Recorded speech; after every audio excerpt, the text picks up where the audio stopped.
हमारी पृथ्वी के घूर्णन की वजह से, यानी कि because of the axial rotation of the earth, there are two forces which are indirectly impacting on the earth, and they are centrifugal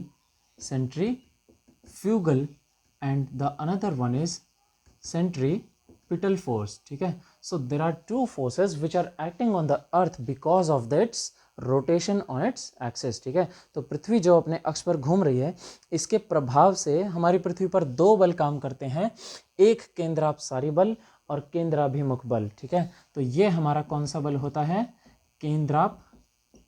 केंद्रापसारी बल, और ये हमारा होता है केंद्राभिमुख बल. इसका मतलब क्या हुआ कि हमारी पृथ्वी जो एक स्पीड से, हाई स्पीड से रोटेट कर रही है, अगर कोई भी चीज़ जो उसके इनडायरेक्ट टच में है, वो उसको अगर हम फ्री हैंड दे देते हैं, यानी कि हम उसको पृथ्वी के रोटेशन से आज़ाद कर देते हैं, ठीक है, तो वो क्या होगी? अपने सीधे टेंजेंट पर सीधी चलती जाएगी, स्पेस में चली जाएगी. पर अगर कोई भी चीज़ हम उसको रोकने की कोशिश कर रहे हैं अपनी अर्थ की रोटेशन के अगेंस्ट, तो वो क्या होगी? हमारी अर्थ के सेंटर की तरफ वो चली आएगी. अगर हम देखें इसका एग्जांपल कि अगर मैं कोई भी स्टोन लेके, यानी कि अगर मैं इस बॉल को एक धागे से बांधकर और रोटेट करता हूँ बहुत ही तेज़ स्पीड से, और उसके बाद मैं इस बॉल को छोड़ देता हूँ, यानी उस धागे को मैं अपना फोर्स उस पर अप्लाई नहीं करता, उस धागे को मैं छोड़ देता हूँ, तो ये बॉल जो है उस सीधे लाइन में ट्रैवल करते हुए दूर जाके गिरेगी. क्यों? क्योंकि मैंने जो रोटेशनल फोर्स प्रोवाइड किया था वो कौन सा था? सेंट्रीफ्यूगल फोर्स, जो इसको एक सीधी लाइन में आगे ले जाकर गिराएगा. पर वही चीज़ अगर मैं इस बॉल को रोटेट करते हुए और रोक देता हूँ, धागा पकड़ लेता हूँ, तो इसकी रोटेशन के अगेंस्ट मैंने फोर्स लगाया और ये बॉल का धागा मेरे चारों तरफ आके लिपट जाएगा और ये बॉल मेरे पास आके रुकेगी. तो ये था हमारा सेंट्रीफ्यूगल फोर्स, जो हमारी पूरी अर्थ पे दोनों तरह से लग रहा है. अब इसका काम क्या है? हम अपने अर्थ पे जब ये फोर्स देखते हैं, जो सेंट्रीफ्यूगल फोर्स है, ये हमारे वायुमंडल में कहाँ तक लगता है? इसका मतलब क्या हुआ कि हमारी अर्थ पे एक ऐसा फोर्स काम कर रहा है जो हमें चाहता है कि हम जिस स्पीड से अर्थ रोटेट कर रही है, इसी लाइन पर हम सीधे चलते जाएं. अगर आज अर्थ रुक जाती है तो तो हम जिस जगह पर खड़े हैं, हम अर्थ की सरफेस से बाहर निकल जाएंगे.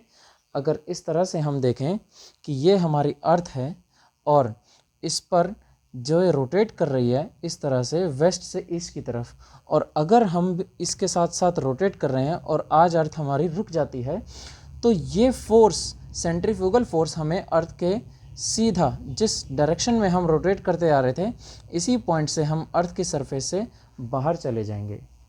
तो कोई फोर्स जो है वो ग्रेविटी का पुल है, जो हमको यहाँ पर बांधे हुए इस सेंट्रीफ्यूगल फोर्स को कैंसल आउट करने के लिए हमको अर्थ पे स्टेबल बनाए हुए है. मतलब इस सेंट्रीफ्यूगल फोर्स को जो कैंसल आउट कर रहा है हमारी अर्थ पे, वो कौन सा है? अर्थ का ग्रेविटी. ठीक है, और अर्थ का ग्रेविटी और सेंट्रीफ्यूगल फोर्स जिस पॉइंट पर कैंसल आउट हो रहे हैं, वही होता है हमारा लैग्रेंज पॉइंट. ठीक है, वही होता है हमारा क्या? Lagrange point. तो आइए आज हम इस चीज़ को डिस्कस करते हैं कि लैग्रेंज पॉइंट, जिस पर अभी विश्व का सबसे बड़ा टेलीस्कोप, जिसका नाम है James Webb space telescope, launch किया गया है, उसकी क्या खासियत है और वो किस पोजीशन पर लॉन्च किया गया है. तो देखिए, लैग्रेंज पॉइंट जो है वो अर्थ पे पूरे यूनिवर्स में हर एक दो ऑब्जेक्ट्स के बीच में है. अर्थ और मून के, अर्थ और सन के, मून और सन के बीच में भी. तो वो लैग्रेंज पॉइंट्स एक फिक्स पॉइंट्स हैं, जो एक पर्टिकुलर पॉइंट्स हैं जो हमारे किसी भी दो ऑब्जेक्ट्स के, हेवनली ऑब्जेक्ट्स के मासेस को, उनकी ग्रेविटीज़ को बैलेंस आउट कर रहे हैं. इसका मतलब अगर मैं ये देखता हूँ कि ये हमारी पृथ्वी है और ये चंद्रमा इसके चारों तरफ इस तरह से घूम रहा है, तो चंद्रमा जो है जितना फोर्स ग्रेविटी का पृथ्वी पर लगा रहा है और पृथ्वी जितना फोर्स चंद्रमा पर ग्रेविटी का लगा रही है, तो जाहिर सी बात है चंद्रमा का साइज छोटा है तो इसका ग्रेविटेशनल पुल भी कम होगा। पृथ्वी का ग्रेविटेशनल पुल इसके मास के अकॉर्डिंग चंद्रमा से ज़्यादा होगा। तो अगर मैं इसके बीच में कोई ऐसा पॉइंट ढूंढूं जहां पर चंद्रमा की जो ग्रेविटी है वो पृथ्वी की ग्रेविटी को कैंसल आउट करेगी, यानी कि जितना फोर्स, जितने बल से चंद्रमा जो है पृथ्वी को खींच रहा है उसी बल से पृथ्वी भी चंद्रमा को खींच रही है, और उस पॉइंट पे मैं किसी ऑब्जेक्ट को रख दूं तो वहाँ पर दोनों की ग्रेविटी क्या हो जाएगी, कैंसल आउट, और वो पॉइंट वहाँ पर क्या हो जाएगा, स्टेशनरी, वो एक स्थिर बिंदु हो जाएगा इन दोनों के गुरुत्वाकर्षण बल के बीच में। उसी पॉइंट को हमने कहा लैग्रेंज पॉइंट।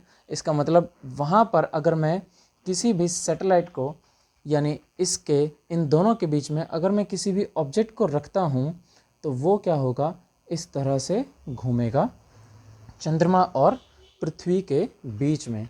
ठीक है, तो वो ऑब्जेक्ट जो है, ये पॉइंट, ये ऑर्बिटल प्लेन बन जाएगा, ऑर्बिटल पाथ बन जाएगा, पर ये हमेशा चांद और पृथ्वी के बीच में रहेगा। इस पॉइंट को, इस अंदर वाले ऑर्बिट को जो चंद्रमा और पृथ्वी के बीच में बना है, इस अंदर वाले ऑर्बिट को हम कहेंगे लैग्रेंज ऑर्बिट, और ये पॉइंट हमारा क्या लगेगा, लैग्रेंज पॉइंट। अब ये पॉइंट हमारा किसके पास होगा, ज़्यादा पास होगा ये चंद्रमा के, क्योंकि चंद्रमा का जो गुरुत्वाकर्षण बल है वो कम है, तो डिस्टेंस अर्थ से इसका ज़्यादा होना चाहिए। जैसा पॉइंट ये 1 है, ऐसा ही पॉइंट इसके ऑपोजिट साइड भी होगा। जैसा पॉइंट ये 1 है, ये कौन सा हो गया, अंदर का ऑर्बिट। इस ऑर्बिट का हमने क्या नाम दिया, लैग्रेंज पॉइंट 1। ठीक है, जहाँ पर अर्थ और मून का फील्ड बैलेंस आउट कर रहे हैं। सेम पॉइंट यहाँ पर भी होगा, जो अर्थ और मून के एडिशनल ग्रेविटेशनल फोर्स को कैंसल आउट करेगा, बैलेंस करेगा। मतलब कि पृथ्वी का जो गुरुत्वाकर्षण बल है वो भी यहाँ पर 10 न्यूटन लग रहा है, और मून का भी यहाँ पर 10 न्यूटन फोर्स लग रहा है। इन दोनों का जब ये पॉइंट बैलेंस आउट हो जाएगा तो ये आउटसाइड ऑर्बिट बन जाएगा, आउटसाइड ऑर्बिट। ठीक है, तो ये जो आउटर ऑर्बिट बनेगा, इसी पॉइंट को हमने नाम दिया लैग्रेंज पॉइंट 2। ठीक है, लैग्रेंज पॉइंट 2। तो ये सेम पॉइंट जो हमारे अर्थ और मून के बीच में था, ये 1 हो गया। ये हमारा पॉइंट कौन सा हो गया, 2। नाउ अगर मैं मून के ऑपोजिट साइड इस पॉइंट को रखता हूँ तो ये पॉइंट मून के ऑपोजिट जाएगा, ये सैटेलाइट मून के ऑपोजिट फेज में जाएगी और ये पृथ्वी पर कभी भी दिखाई नहीं देगी। सेम पॉइंट, इसका काउंटर पार्ट यहाँ पर भी हो सकता है कि मैं मून का जो ज़्यादा ग्रेविटेशनल पुल है, मून का जो कम ग्रेविटेशनल पुल है, वो यहाँ पर बैलेंस आउट कर रहा हो अर्थ के ग्रेविटेशनल पुल को। तो एक पॉइंट जो यहाँ पर इसके बाहर की तरफ था, वही सेम पॉइंट अर्थ के भी इस साइड हो सकता है। तो इसी पॉइंट को हमने कहा लैग्रेंज पॉइंट 3, जो हमारी अर्थ के ऑपोजिट साइड था। एक लैग्रेंज पॉइंट 2 जो हमारी मून के ऑपोजिट साइड था। नाउ अब 3 पॉइंट्स तो ये हो गए, चौथा और 5वां पॉइंट कौन सा है, जो हमारी अर्थ और मून के ऑर्बिट के, जो हमारी मून का ऑर्बिट है अर्थ के चारों तरफ, तो वो कैसा है, ये एक अंडाकार पथ है इस तरह से।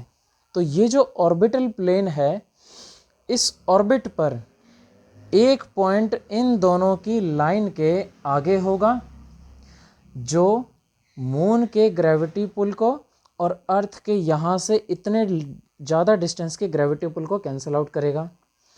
दूसरा ग्रेविटी पॉइंट कहाँ होगा, मून के इस पिछले पार्ट पर, जहाँ पे अर्थ का और मून का ग्रेविटेशनल पुल बैलेंस आउट करेगा।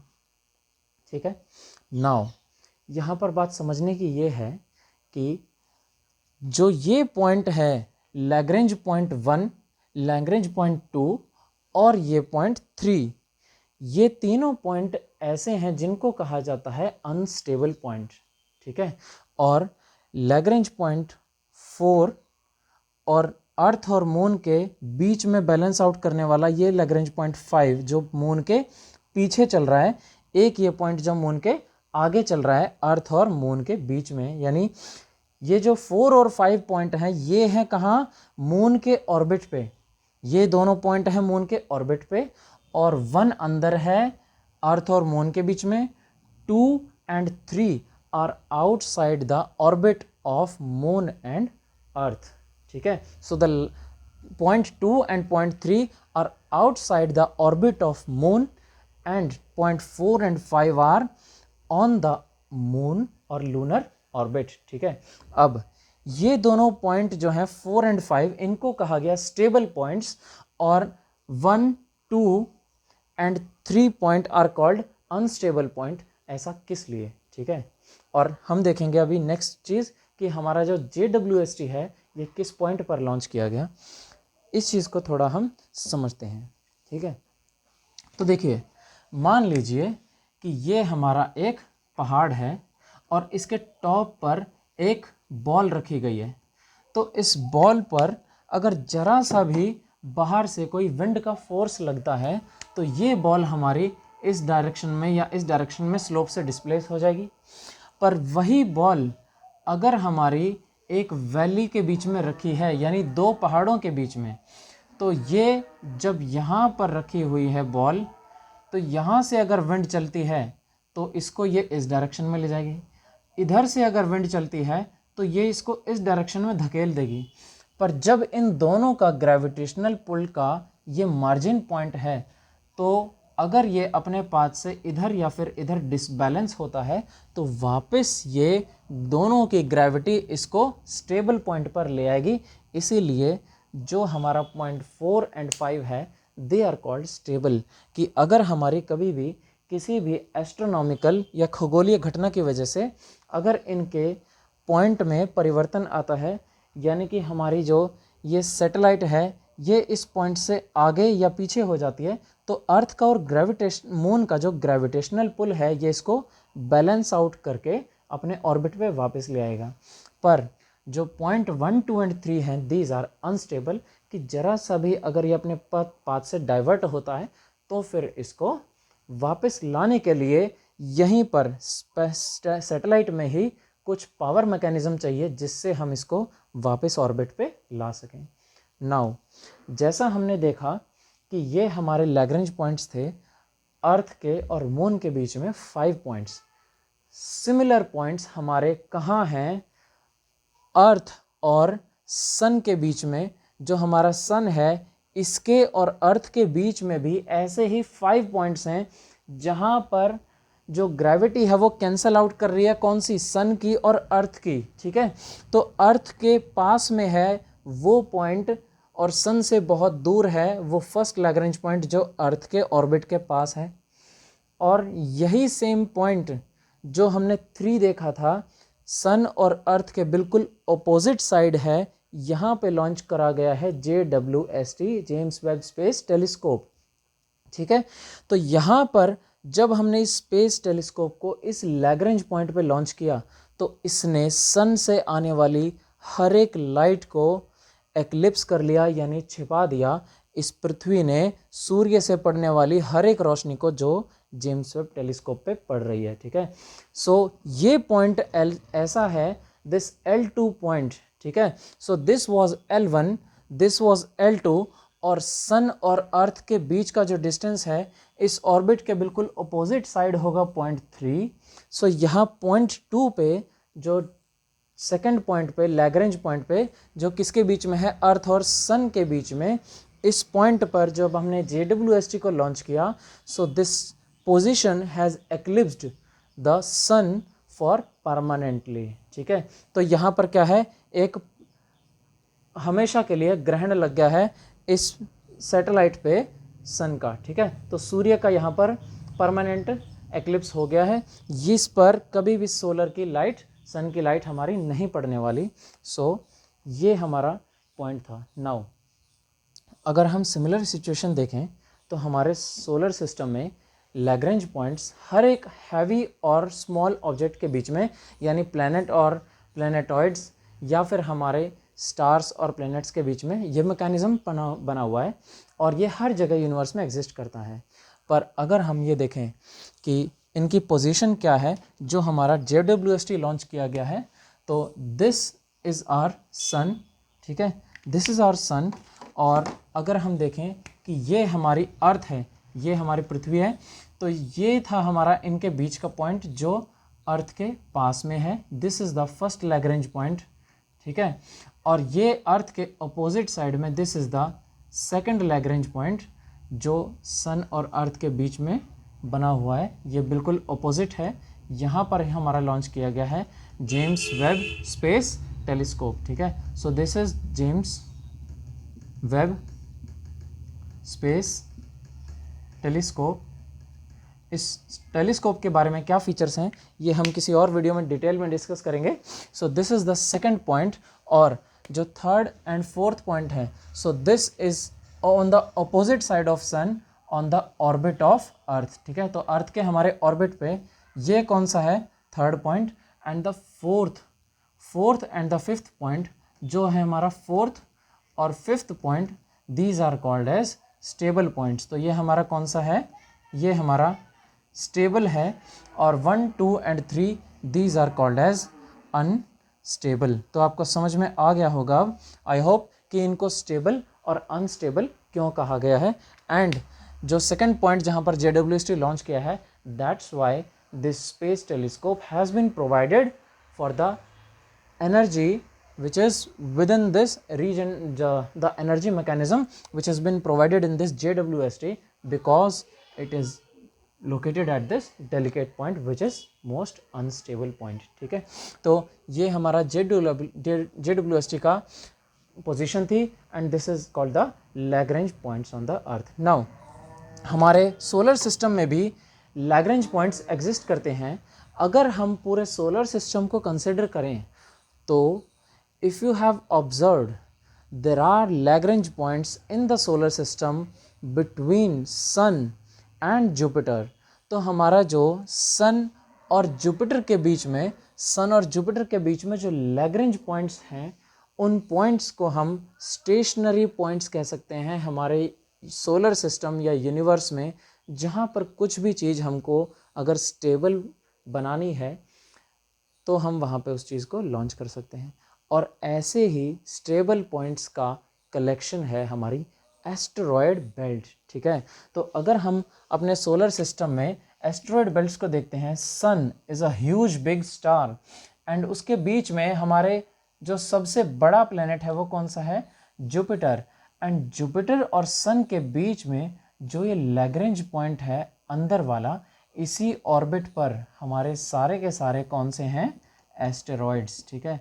सो these all asteroids are the stationary planetoids और stones in the solar system and they are intact within this belt just because of the stationary Lagrange points between sun and Jupiter, ठीक है।